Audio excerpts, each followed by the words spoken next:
Eu sou o Amílcar Correia e este é o P24. Médio Oriente. O que está a ser feito é ampliar a guerra e não a paz. Brother, leader and martyr Ismail Haniyeh, the head of the movement, has been killed in a treacherous Zionist raid on his residence in Tehran after participating in the inauguration ceremony of the new Iranian president. So a statement there from Hamas. Ismail Haniyeh, líder do gabinete político do Hamas, foi assassinado no Irão. O facto de o assassinato ter ocorrido em território iraniano, ainda por cima logo após a posse do novo presidente do país e não no Catar, onde Haniyeh residia, é, ao mesmo tempo, uma provocação e uma demonstração de força. A sua morte tem duas consequências imediatas. Enfraquece o Hamas e enfraquece o Irão. Como responderá o movimento palestiniano à morte do seu líder e como responderá o Irão à violação do seu espaço soberano? Depois da morte do líder do Hamas, o próximo alvo poderá ser o líder do Hezbollah. O eventual assassinato de Hassan Nasrallah e uma possível invasão do Líbano iria expandir a guerra no Médio Oriente para patamares seriamente preocupantes. Esta escalada do conflito é também um desafio à presidência dos Estados Unidos, depois de Joe Biden e Kamala Harris terem insistido num acordo durante a visita do primeiro-ministro israelita. Benjamin Netanyahu, no entanto, tem feito o contrário. Neste episódio, Tiago André Lopes, professor de Estudos Asiáticos e Diplomacia na Universidade Portucalense, entende que a eliminação do líder político do Hamas, considerado um dos rostos mais moderados do movimento e que era dos dirigentes que considerava que havia alguma utilidade no processo negocial, vai pôr em causa essas negociações para a paz. A única certeza parece ser esta: estamos mais perto do agravamento do conflito do que da sua resolução. A grande dúvida permanece: a paz interessa a quem? Bem-vindos ao P24 do dia 1 de agosto. Bem-vindo, Tiago André Lopes, a este episódio para falarmos novamente sobre o Médio Oriente. A questão impõe-se. O Hamas vai conseguir manter a mesma atividade depois da morte do seu líder político? E, além disso, que implicações é que a morte de Ismail Haniyeh terá no próprio processo de paz?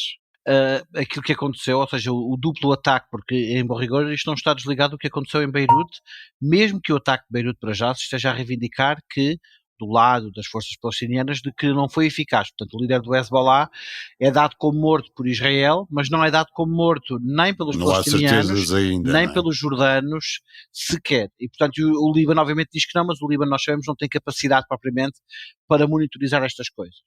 Este segundo ataque em Teherão vai ser problemático e vai pôr em causa as negociações de paz, porque nós estamos a falar de duas coisas. Por um lado, a violação do espaço soberano de dois Estados em menos de 24 horas.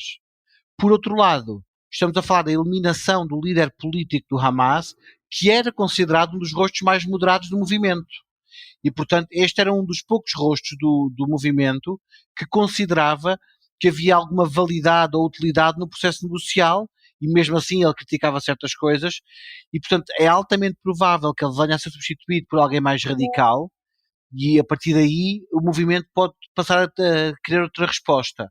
A última linha que nos mostra que a questão do processo de paz fica agora condicionado é por uma outra razão, porque a verdade é que nós estamos há semanas a falar de um processo de paz no qual Israel nunca deu sinais verdes de que de facto queria avançar, mesmo quando o Hamas, a Jihad Islâmica, deram sinais de que estavam dispostos a ir a jogo e fazer um acordo. Do lado de Israel houve sempre muitas dúvidas, muita reticência, e curiosamente do lado do Ocidente, e termino com isto, a ideia é sempre, não, mas é o Hamas é que tem que garantir primeiro que entra no acordo. Uma negociação não se faz assim, os dois lados têm que se ir aproximando, e isso não tem acontecido. Há sempre um bom pretexto para adiar qualquer plano de paz, é o que nós temos assistido neste conflito, não é? Para além desse enfraquecimento do Hamas e do próprio processo de paz, esta morte também só pode enfurecer o Irão, porque a morte do líder do Hamas não ocorre no Catar, onde ele residia, mas sim no Irão, e após a tomada de posse do novo presidente. Não é? É uma provocação, mas ao mesmo tempo também é uma prova de eficácia. Não é? O que é que o novo presidente, o Masoud Pezeshkian, que foi eleito com promessas de regresso da esperança e alegria, poderá fazer? Ainda por cima, ele venceu um ultraconservador, não é? É verdade. Há aqui o ataque ainda tem uma outra dimensão. O presidente do Irão estava a ser ontem empossado perante 80 delegações de vários países do espectro de aliados do Irão, e é após a cerimónia de empossamento, quando a Anies se retirou para a zona onde residia, que ele é assassinado, ao que parece, com um míssil de alta precisão. Portanto, mostra-nos que se Israel quisesse, tinha capacidade de fazer ataques de precisão, por exemplo, na faixa de Gaza, põe em causa tudo o que nós vimos em questões como os massacres em Khan Yunis, nos campos de refugiados. Portanto, os quase 40 mil mortos da faixa de Gaza e da Cisjordânia vão ficar agora sim por justificar ainda mais, porque já há esta capacidade quase cirúrgica de eliminar um líder com um míssil, então tem que haver a mesma capacidade para fazer a eliminação dos elementos do Hamas que estão a operar no terreno, e não com a mortandade que se tem vindo e a desculpa repetida por muita gente de que mas eles escondem-se no meio da população. Também este líder, ele não estava a dormir no isolamento, ele não estava a dormir numa tenda fora de Teherão. Portanto, essa é uma questão que eu acho que fica a partir de agora em cima da mesa. Mas pode levar a uma resposta dura, e nós sabemos que vai decorrer muito em breve, se não estiver já a decorrer, uma reunião do Conselho de Guardiães para determinar a próxima resposta do regime. O que me parece, contudo, é, tendo em conta a gravidade do que está a acontecer, o Presidente não vai decidir nada. Quem vai decidir é o Ayatollah, que vai tomar a dianteira deste processo e que vai possivelmente começar por uma resposta que vai reativar a resposta dos Ansar Allah no Iémen àquilo que está a acontecer. Nós vamos ver, uma vez mais, disrupção mais ativa, mais premente no Mar Vermelho, e eu não estranharia se as forças que estão no Iraque, na Síria, estacionadas, voltassem a atacar os quartéis militares onde os Estados Unidos estão aquartelados, como sinal de protesto. Também não estranharia se o Iraque, inclusive, acelerasse o calendário para a retirada dos norte-americanos do país, e não podemos excluir que as questões do Líbano não evoluam para uma guerra regional. Porque a verdade é que vai haver reunião em breve do governo do Líbano, uma reunião de emergência, e ontem as declarações do primeiro-ministro interino do Líbano eram no sentido de que o ataque ao Hezbollah não devia ter acontecido, e eram também no sentido de que o governo do Líbano tem agora direito à resposta, e entendem que agora sim tem direito a pedir o uso do artigo 51 ao Conselho de Segurança da ONU. Tu achas que Israel pode ter a tentação de concretizar a invasão do Líbano, agravando o conflito? Eu, infelizmente, parece-me que sim. Nós temos visto vários sinais disso ao longo das últimas 3, 4 semanas, com declarações não só de Netanyahu, mas de líderes como Itamar Ben-Gvir também tem falado disso. Smotrich também já falou da necessidade de terminar com a praga libanesa. Portanto, há uma ideia de que o Líbano, de que a invasão do sul do Líbano e a destruição do atual regime libanês é necessário para acautelar a segurança de Israel. O problema é que nós estamos a ver a desculpa da segurança de Israel como razão para uma série de atrocidades que vão sendo cometidas às contas de toda a gente, menos de Israel. E uma das questões que inevitavelmente virá para cima da mesa a médio prazo vai ser a questão da viabilidade do Estado de Israel, que parece apenas poder sobreviver às expensas de todos os outros Estados que o circundam. E eu relembro que já o ano passado, em novembro do ano passado, se não estou em erro, Justin Trudeau do Canadá dizia a Israel, para Israel ter cuidado com o grau de violência que ia desencadear, porque isso podia pôr a longo prazo em causa a viabilidade do Estado de Israel naquela região. Então, tu achas que quanto mais Israel multiplicar os focos de conflito, e Hassan Nasrallah, o líder da Hezbollah, pode ser o próximo alvo, não é? Isso aumentará a dificuldade da própria existência de Israel, não é? Isto pode acabar por ser contraproducente, não é? Não só acho, como nós temos um indicador deste aumento da perigosidade, que é a entrada em cena de Erdogan. Portanto, Erdogan, que agora aparece como uma espécie de líder do mundo pan-islâmico, que está inclusive a dizer, meus senhores, se isto não mudar, eu farei em Israel o que já fiz na Líbia e na Síria, que é tropas no terreno. Isto é uma escalada bastante perigosa, porque nós começamos a ver o mundo árabo-islâmico a mexer-se para unir-se em torno desta causa. Nós já tivemos, entretanto, a condenação de Estados que até aqui têm sido menos vocais, como o Paquistão ou a Indonésia, que estão a contestar de viva voz o que aconteceu em Teherão, como sendo violação de espaço soberano, como sendo um assassinato político e como sendo a prova de que não vale a pena negociar, porque nem Israel, nem os Estados Unidos, nem o Reino Unido querem de facto negociar. E eu acho que nós temos de ter isso presente.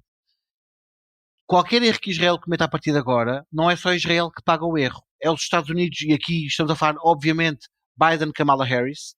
Kamala Harris, que inclusive já alinhou na narrativa do Israel tem legitimidade para, e que vai por isso possivelmente ter a partir de agora dificuldades dentro do partido, porque aquela ala mais à esquerda, mais próxima de defender a causa palestiniana, não vai gostar deste alinhamento de Kamala Harris, eles tinham uma expectativa diferente e ela em bom rigor aparece alinhada e institucionalizada, mas também tem um outro problema, que é o isolamento progressivo dos Estados Unidos com relação aos próprios aliados ocidentais, porque os europeus, não tendo a coragem para ser mais vocais, também não têm propriamente defendido o que está a acontecer, e isso é cada vez mais claro. Portanto, nós estamos claramente numa escalada muito perigosa, e começamos a ver alguns sinais de que há vários atores que se começam a preparar e a ter apetite por um conflito generalizado. Sim, isto é o ecossistema perfeito para a erupção do discurso do sul global contra as potências ocidentais. A China recentemente conseguiu reunir à mesma mesa líderes de fações opostas e fratricidas do movimento palestiniano, não é? Quer a China quer ter aqui o papel no Médio Oriente, e falta que a Arábia Saudita queira ter um papel mais determinante. Essa é a peça que falta nesse puzzle por causa das relações com o Irão, mas as relações com o Irão já foram piores do que aquilo que são. O Israel corre aqui o risco de reforçar o seu estatuto de pária, arrastando o mundo ocidental para isso e criando uma união no mundo árabe anti-ocidental que nunca existiu com esta dimensão. Corre esse risco de isolamento, corre ainda um outro risco.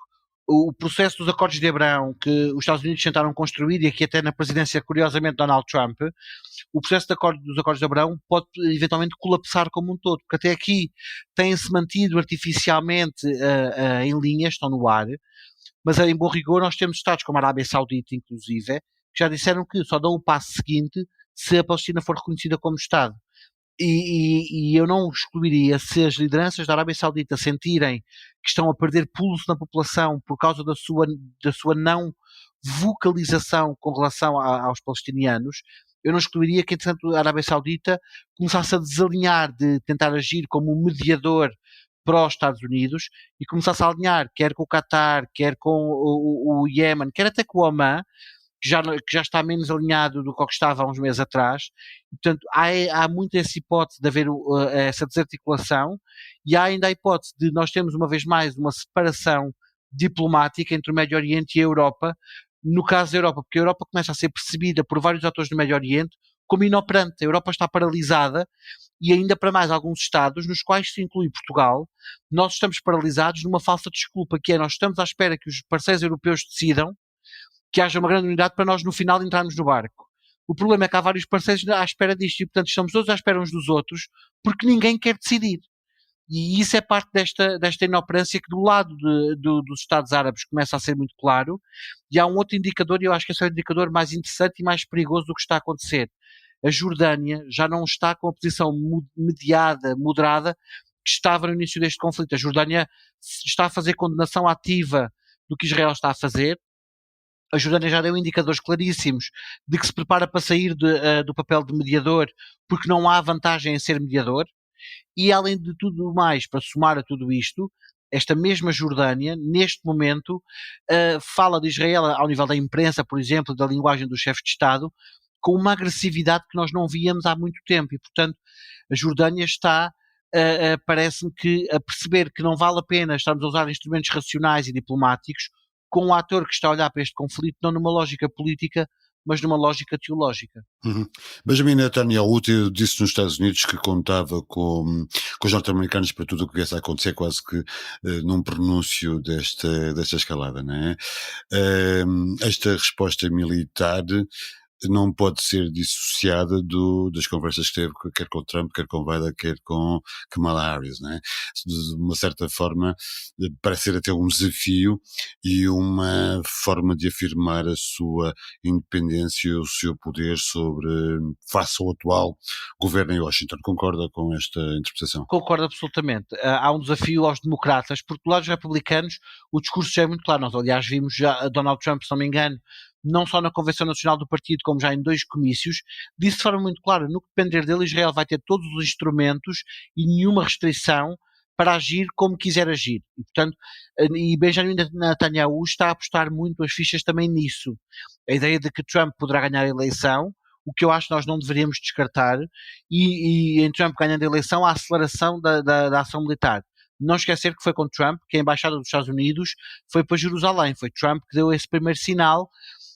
E portanto isso é importante. Do lado dos democratas, esta tentativa de fingir que se está a meio da ponte e que se tem interesse por uma solução, mas depois não se avança, não há mecanismos, não há processo inclusive para condenar a violência, muitas vezes desproporcional que vem de Israel, contamina-os porque, por um lado, não há um apoio claro a Israel, há a falsa percepção de que é um apoio condicionado, e por outro lado, do outro lado o que se percebe é que há uma falsa condenação a Israel, porque nós vimos, por exemplo, a questão do armamento, a suspensão do armamento nunca chegou a acontecer. O que aconteceu, houve um barco que foi suspenso, que a sua partida na altura foi adiada, tudo mais saiu, e há um relatório muito engraçado, se não me engano, de janeiro deste ano, que foi apresentado na Casa Branca, onde eles dizem que, sim, no passado recente as nossas armas foram usadas para a morte de civis, mas agora já recebemos indicações que já não vai acontecer mais.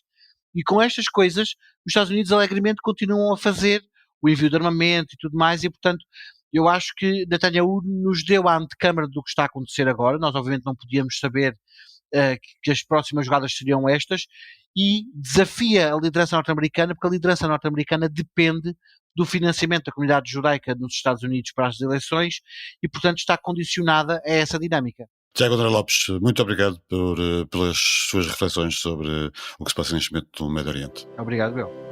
Os temas da biodiversidade, da sustentabilidade e das alterações climáticas afetam-nos a todos. O maior desafio das nossas gerações não é um tema de nicho. Termino com esta sugestão. A partir de hoje e durante todo o mês de agosto nasce o Diário de um Cientista, uma iniciativa inédita que deu origem a uma série com características especiais. O Diário de um Cientista resulta de uma parceria entre a Associação Científica Biopolis e o Jornal Público, através do Azul, o site dedicado aos temas da sustentabilidade e da biodiversidade. Juntamos cientistas e jornalistas que trabalharam em conjunto durante várias semanas para falar de ciência de uma forma diferente. Para ler diariamente no Público, seja na edição impressa, seja em público.pt. Obrigado por ouvir o P24. Voltamos amanhã. O P24 é um podcast do Público com música original de Ana Marques Maia. A sonoplastia deste episódio é de Nuno Coelho. O Público fica no ouvido.